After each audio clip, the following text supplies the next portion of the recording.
Pedro, the floor is yours. Let's welcome Pedro. Monsieur Toastmaster, membres et invités, attention, ce discours n'est pas un discours humoristique, même s'il s'agit d'un rapport sur le pathways humeur captivant. Si vous riez ou souriez, alors c'est un grand exemple de la sérendipité et sera un bonus. L'humeur est une chose illusoire. Je le sais, je viens de passer par 5 niveaux de pathways humeur captivant et jusqu'au moment où je pense l'avoir trouvé, il m'échappe. Quand j'ai commencé ce voyage à la recherche de l'humeur, nous étions au milieu de la pandémie de Covid et les choses ne se présentaient pas bien. Et j'avais, comme tout le monde, besoin de rire. C'est alors que Annelise m'a suggéré de participer au concours Humor Speaking. Je dois admettre que cela ne faisait pas partie de ma liste de choses à faire, mais en y pensant, je me suis dit, pourquoi pas? J'ai donc pensé à m'inscrire dans le concours et puis je me suis dit, pourquoi pas commencer le parcours humeur captivant, engaging humor? Quelle importance que je ne sois pas très drôle, du moins pour un discours de 7 minutes, et c'est une occasion d'apprendre et de progresser. Et qui sait, quelqu'un pourrait rire. Et c'est ainsi que j'ai commencé mon voyage à la recherche de l'humeur. Ce soir, en réfléchissant sur ce parcours, je vais vous donner une idée de ce que j'ai appris et de ce que j'ai gagné. Je vous parlerai de 7 ans des choses que j'ai faites en Toastmasters au cours de ce parcours et aussi, je vous donnerai une idée de 7 ans de mes objectifs à venir. Quand j'ai commencé le parcours humeur captivant, j'ai mis la barre assez basse. Vous voyez, je ne me considérais pas comme drôle, pas dans le sens où un comique de stand-up est drôle, mais je pensais ce serait un défi de voir que je pouvais proposer. Donc, commençons par le debout, le concours des discours humoristiques. Qu'est-ce que je vais écrire? Que pourrais-je dire que soit drôle? Alors, j'ai cherché sur Internet et je me suis dit, oh, pourquoi pas quelque chose sur un thème français? Alors, après tout, je suis membre de Experience French, je suis en train d'améliorer mon français. Alors, je suis tombé sur un comédien anglais qui habite à Paris, où il fait le stand-up bilingue. Alors, j'ai pensé à quelque chose qui pourrait être drôle. Le salut que font les Français quand ils se saluent. La bise. J'ai donc écrit ce que je pensais était une histoire assez drôle. Je l'ai appelé en anglais « To bees or not to bees ». Mais malheureusement, c'était comme le concours de Eurovision. Nul point. Personne n'a ri. Ça va être plus difficile que je ne le pensais. Eh bien, je suis passé au niveau 2 du parcours humeur captivant, connaître son sens de l'humeur. J'ai pris une vieille histoire sur la fois que j'ai rencontré le président Obama. OK, vous avez raison, c'est vrai, je ne l'ai pas rencontré, mais j'ai joué avec l'idée et j'ai écrit une histoire. Cette fois, j'ai utilisé des lunettes de soleil, des voix différentes et une lettre comme accessoire. Ça a mieux marché que le premier discours. Et j'ai remarqué que j'ai eu quelques rires. Donc, ce qui a marché, les accessoires ont aidé, les pauses aussi, et j'ai rendu l'histoire absurde.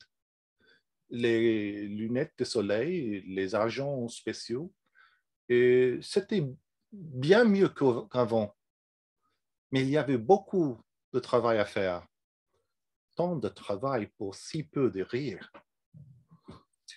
Quand je suis arrivé au niveau 3, connecté avec la narration, je cherche comment je pouvais combiner un message.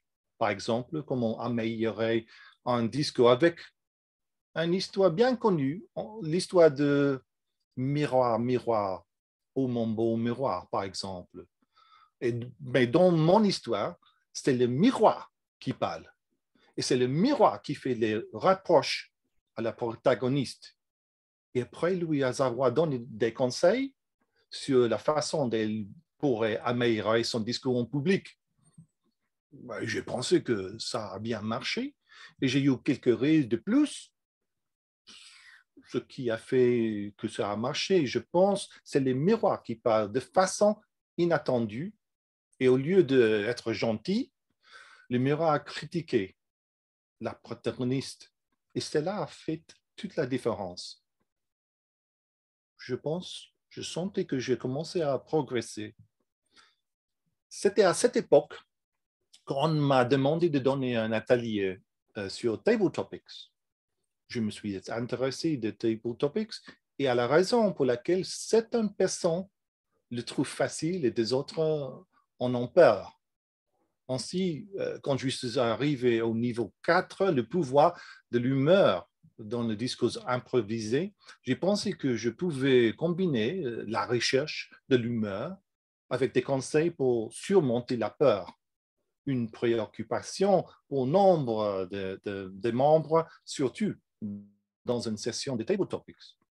J'ai donc utilisé tout ce que j'avais pris dans les niveaux précédents et j'ai ajouté un peu d'autodérision à l'humeur, rire de soi-même, rire à la peur.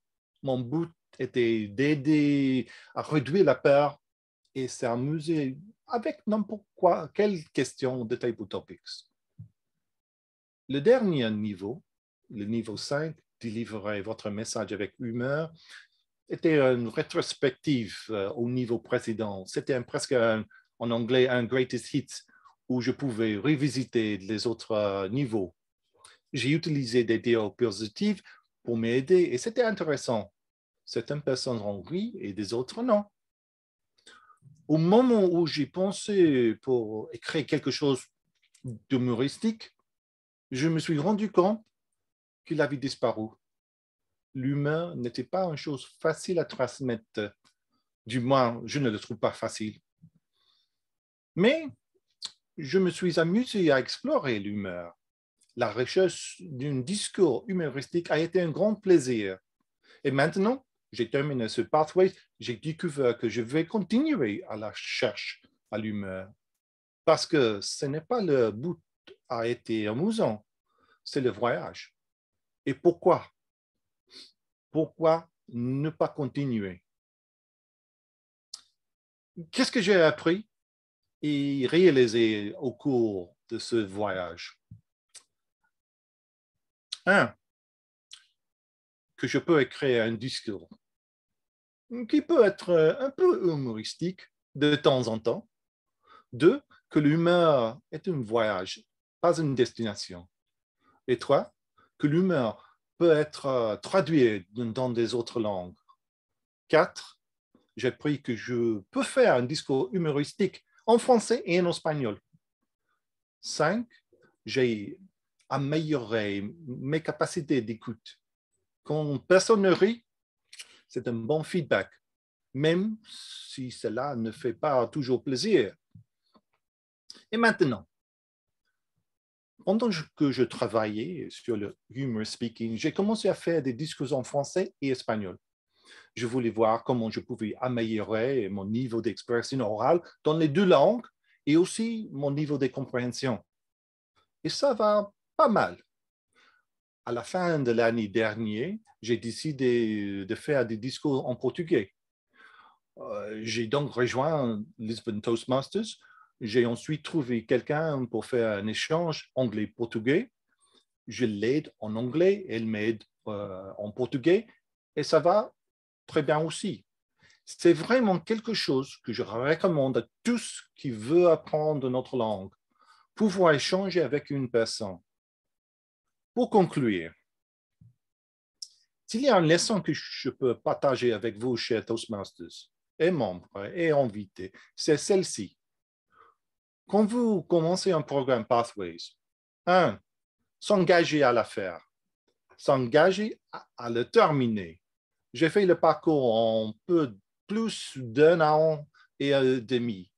Vous pouvez prendre plus ou moins de temps, ça n'a pas d'importance. Ce que compte, c'est que vous avez engagé et commencé à la fin. 2. Cherchez l'aide des autres. J'ai des mentors pour tout ce que je fais et cela m'aide beaucoup d'avoir quelqu'un avec qui discuter un discours. 3. Si vous faites tout cela, vous allez réussir. Si je peux le faire, vous pouvez le faire aussi et mieux. Je vous ai dit au début que ce discours ne serait pas un discours humoristique. Si vous avez ri ou souri, alors c'est un petit bonus. Comme j'ai découvert, l'humeur est une chose illusoire. Et juste quand je pense à l'avoir trouvé, il m'échappe. Mais quel voyage! C'est un voyage. C'est le voyage qui fait tout cela. On vaut la peine. À vous, Monsieur Toastmaster.